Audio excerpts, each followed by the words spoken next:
After the accident, I was by her side every minute. I held her hand when she woke up, hoping for a glimpse of memory, just one word, my name. But most of the time, she repeated another name, Ethan. Her voice softened, her breathing slowed. I stood by the bed, hanging on every word, as if afraid of missing something important. Who is he? Why does she repeat his name even in her sleep? I told myself that these were just sounds tangled in her head. Her brain hadn't recovered yet. But then I noticed how she whispered that name in a half-sleep with such tenderness, as if embracing him in her thoughts. My chest tightened as if the air had grown thicker. I tried to smile when she opened her eyes, but the silence between us felt like someone's quiet yet fierce victory. The doctor said memory recovers gradually. That fragments of the past might resurface unexpectedly like torn and scattered pieces of fabric. I believed them, or tried to, because otherwise everything lost its meaning. But even they couldn't explain why her voice changed when she said that name. One day, I brought her favorite flowers, lilies. I used to give them to her often. Their scent filled the room, but she looked at the bouquet as if she didn't know how to hold it. I smiled, took her hand, trying to dispel the illusion that had settled between us. Beautiful, aren't they? I asked. Yes, she replied without emotion, turning toward the window. I squeezed her fingers a little tighter, but she didn't respond. That evening, when I was putting the flowers in a vase, I noticed that one of the buds was broken, as if someone had gripped it too hard. I picked up a petal from the floor and suddenly realized that even the gesture seemed symbolic. Our love was broken, too, but I didn't want to admit it. I decided not to mention that name. Maybe it was just a coincidence. But when she said it for the third time that night, I froze. She was right there, but it felt like a shadow stood between us, tall and unyielding. Why Ethan? Who is he? Why does her voice become so soft when she says his name? The doctor assured me it was normal. Memory returns in fragments, like photos emerging from darkness. Sometimes they're just shadows, sometimes whole images. I wanted to believe that the name Ethan was just a random flash. But her expression. When I asked her directly, she frowned as if she didn't understand what I was talking about. No one we know has that name, she insisted, but I noticed how she gripped the edge of the blanket. The next morning, I bought her favorite pastries. I wanted to do something to bring back the warmth we used to share. She smiled, but the smile was empty, like a shadow of the past. I watched as she carefully cut the pastry into small pieces, as if trying to control the chaos in her mind. I asked her again, "Are you sure you don't know Ethan?" She paused for a moment, then looked up. "I told you no." Her voice was steady, but her hands trembled. I tried to calm myself, maybe it was just nerves. Maybe she didn't even know where that name came from. But I started noticing small things, how she looked out the window as if expecting someone. How her phone always lay face down. Little things, but they grew like cracks on glass. One night, I woke up to her mumbling. She whispered, "Ethan, forgive me." I leaned closer, my heart pounding. She spoke in fragments, as if delirious. I wanted to forget. I shouldn't have. When she woke up, I was sitting next to her, trying to hide my anxiety. "What were you dreaming about?" I asked gently. "I don't remember," she replied, looking away. I sat next to her, watching her face, trying to understand, was she telling the truth or just too afraid to tell me? But that's normal, right? After the accident, she has many fears. Or am I just imagining a threat? Maybe I'm the one losing my mind? I couldn't stand the silence anymore. The questions burned me from the inside. Who is Ethan? Why does his name come up so often? Why does she change every time I try to ask, like a shell closing under touch? I knew that if I didn't ask now, doubts would tear me apart. Who is Ethan? The words burst out of me. She froze as if I had said something obscene. Then she slowly turned to me. "Ethan?" she repeated as if hearing the name for the first time. I nodded, trying to catch her gaze. She laughed a dry, strained laugh. "I don't know anyone by that name," she finally said. But I saw how her fingers trembled as they gripped the cup. I saw the shadow that flickered across her face for just a moment, but I noticed. She was lying. I tried to convince myself that it was just the aftermath of the accident. After all, her memory wasn't fully restored. But inside, everything clenched. I began to notice how she withdrew every time I was near. Her smile became forced, and her eyes empty, like two glass marbles. I felt her slipping away from me like sand that I tried to hold onto in vain. After our conversation, something broke. She would sit by the window more often, staring into the void as if waiting for someone. I tried to distract her, played old movies we used to love, brought her favorite pastries. But every time I faced that glassy look as if in front of me was not her, but her shadow. One evening I noticed an empty bottle on the nightstand, no label. It wasn't there before. I picked it up, feeling the cold plastic in my fingers, and just then she walked into the room. "What's this?" I asked. She nervously fixed her hair. Old vitamins. Probably from when I was in the hospital. I nodded but noticed how she took the bottle from my hands, gripping it too tightly. Every evening, she would go to bed earlier than usual, leaving me alone in the quiet living room. I sat on the couch, staring at that same nightstand as if expecting the bottle to suddenly start talking. I knew I couldn't just leave this question unanswered. But I was afraid that the truth might be even worse than my assumptions. Her behavior kept changing. She started avoiding my touch as if my hands burned her skin. Sometimes I caught myself thinking that I no longer recognized her, the woman with whom I had spent the best years of my life. One night, I heard her muffled sobs coming from the bathroom. I quietly approached and pressed my ear against the door. Through the sobs, I caught, "Ethan. I can't." I froze, unsure of what to do. My heart pounded so loudly I was sure she could hear it. When I returned to the living room, a heavy weight settled in my chest. I realized that this emotional distance wouldn't disappear until I found out the truth. But how could I uncover it when every question I asked only widened the gap between us? I started noticing more small things. How she nervously fixed her hair when the phone rang. How she stared out the window as if expecting someone to appear on the doorstep. I couldn't shake the feeling that I had become a stranger in my own home. And every time she uttered the name Ethan in her sleep, I felt something inside me tighten into a painful knot. One day, I decided to deal with that bottle. I searched the internet, nothing. I went through old hospital records, still nothing. I couldn't take it anymore and called the clinic. The nurse on duty said that no such medication had been prescribed to her. I felt panic wash over me. I started noticing her caution. How she always took her phone with her to the bathroom. How she closed her laptop whenever I approached.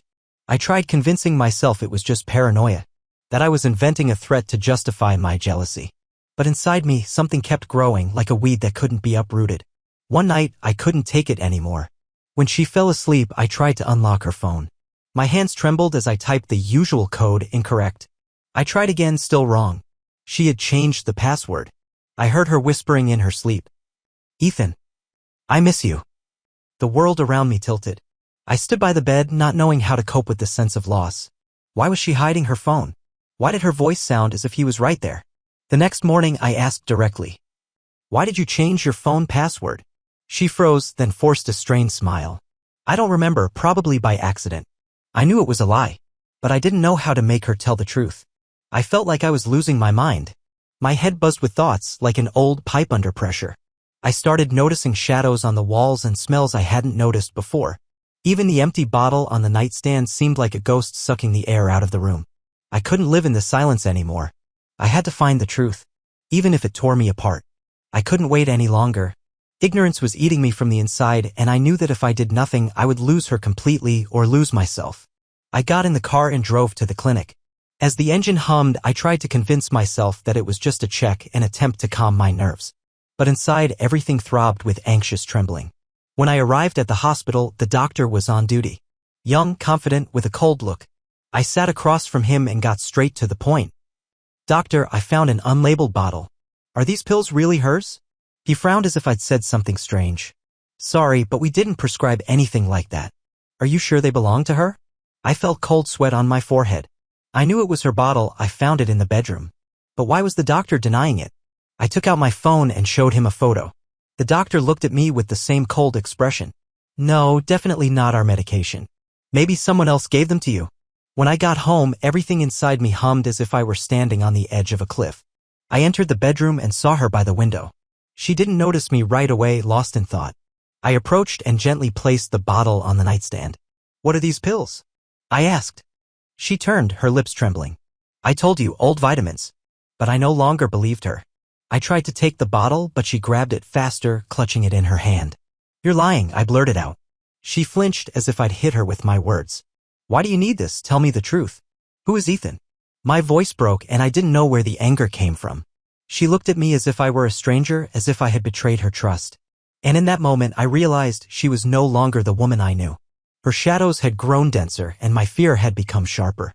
I didn't know what was worse, the truth or the fact that she kept lying. But now I was sure of one thing, someone else had influenced her.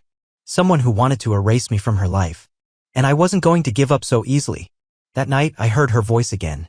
Through half-sleep, I caught the familiar name, Ethan. She spoke quietly, as if afraid to be heard. I strained to listen, holding my breath. "Ethan, I remember everything. You said the pills would help me forget. Why can't I stop thinking about you? Her voice was trembling. At that moment, I couldn't take it anymore. My heart pounded like a hammer as I burst into the room. She froze, caught like a criminal in the act. I saw the phone in her hands. Before she could react, I snatched it away. On the screen, a number, the doctor's. The world around me spun. The doctor.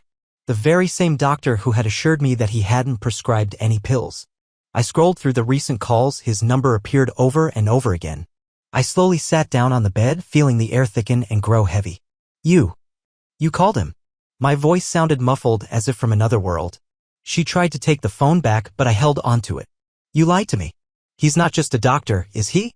Who is he? She lowered her eyes, her fingers digging into her palms. I didn't want to, she whispered, her voice trembling. I didn't know how else. I looked at her, unable to unravel this tangle of lies. He's Ethan? I barely managed to utter.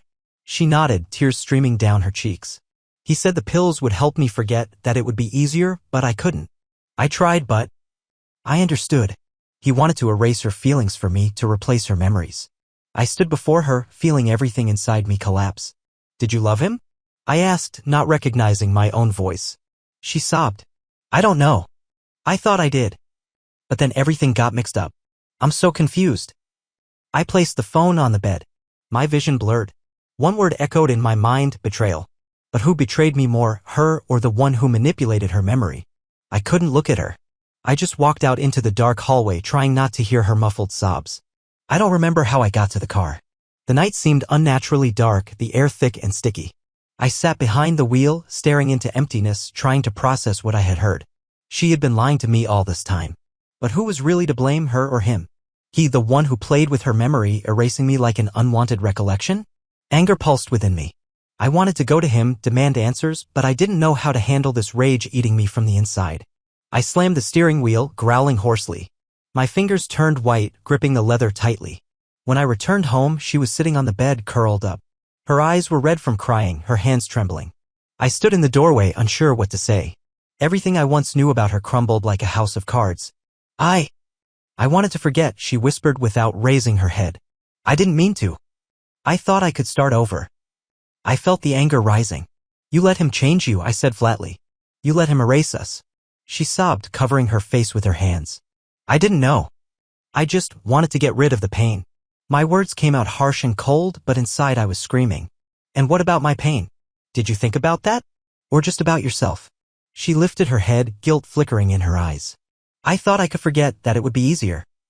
I couldn't listen anymore. I walked to the window, looking at the city at night. Everything outside looked normal, but inside me everything was different. I tried to collect my thoughts, but they tangled like scraps of old film. She quietly approached from behind, placed her hand on my shoulder. I felt the tension pass into her like ice-cold touch. I didn't know it would go this far, she whispered. I'm sorry. I turned to look into her eyes. Sorry? For what? For letting someone break you? Or for not telling me the truth? She lowered her gaze, unable to answer. I felt empty. Hatred toward him, toward her weakness, toward myself for not being able to protect her. I wanted to find him, demand an explanation. But I knew even if I learned everything, it wouldn't bring back the woman I once loved. That night, I left the house. The city felt foreign, as if every street lamp knew more about me than I did. I wandered the empty streets, and the silence rang in my ears.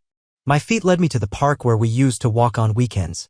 Back then, everything was simpler, her laughter echoed off the trees like rays of sunlight. I sat on a bench and buried my face in my hands. Why hadn't I noticed earlier? Why didn't I feel her drifting away from me, not just physically, but mentally? Everything I believed in turned out to be a lie, not just hers, but my own too. I tried to figure out when it all started. Maybe it was even before the accident? Maybe I just didn't see how we became strangers? Or was it that day on the road that changed her mind and he took advantage of her weakness? I remembered our conversations in the hospital. She was afraid of the dark, begged me to hold her hand. Back then, I didn't think about anyone else but her. But now all those moments felt fake. Or did I just want to believe that we would make it? I took out my phone and looked at the doctor's number, Ethan. Thoughts buzzed in my head like gnats. I could call him, confront him. But what would it change? He knew I couldn't do anything. He had already won. He had erased me from her memory. I went back to the car and sat behind the wheel. Replaying the words I wanted to say to him, I realized I couldn't even formulate an accusation. After all, she chose this path herself. She agreed to his treatment. And even though he took advantage of her vulnerability, I knew she didn't resist. When I returned home, she was already asleep. I stood by the bed looking at her. Her face was peaceful, like a child's. I tried to imagine that it was all just a bad dream, that I would wake up and hear her laugh. But reality pulled me down like a stone around my neck. I lay down on the couch, covering myself with an old plaid blanket. The cold seeped into my bones, and even though I knew the truth, it brought no relief. Maybe it would have been easier just to leave and never come back. But I couldn't make myself take that step. I still loved her. And that love, like rust, was slowly eating me from the inside. The house was quiet, as if everything inside had frozen in anticipation. She sat on the bed, staring at a single spot. Her eyes were empty, her face pale. I packed my clothes into a bag, trying not to look in her direction. "Are you leaving?" she asked quietly. I nodded, unable to find the words. The empty bottle still lay on the nightstand, a symbol of her lost memory and my shattered hopes. I picked it up, feeling the cold plastic, and tossed it into the bag. She didn't say anything. When I headed for the door, she finally lifted her head. "I really tried to forget," she whispered. "Not because I didn't love you. Just, the pain was too much." I stopped, not turning around. "But you chose his help, not mine. You decided to erase me instead of fighting together." Her voice wavered. "I didn't know it would be so hard. I didn't mean to betray you." I sighed, trying to swallow the bitterness. "But you did. And now it's all destroyed." I felt her steps behind me. She touched my shoulder, but I pulled away. "I can't go back," I said. "You made a choice, and I can't live with it." She didn't try to stop me anymore. I opened the door, and a blast of cold air hit my face. I stepped outside, looking at the gray morning. The sound of cars blended with my thoughts. I walked slowly, feeling a heavy weight on my shoulders. I knew I couldn't forgive her. I knew I didn't want revenge. But what to do with this emptiness inside? I sat down on a bench in the park where we used to laugh and make plans. The bottle rattled in my pocket. I took it out and looked at the empty vial. Now it seemed less like a symbol of her loss and more like mine, losing myself, my peace of mind, my faith in people. I placed the bottle on the edge of the bench and walked away without looking back. I knew that small object would remain as a reminder that you can lose everything if you let others decide for you. And even though the silence that surrounded me was terrifying, I chose to embrace it. Only in solitude could I find the answer to the question, how do I move forward?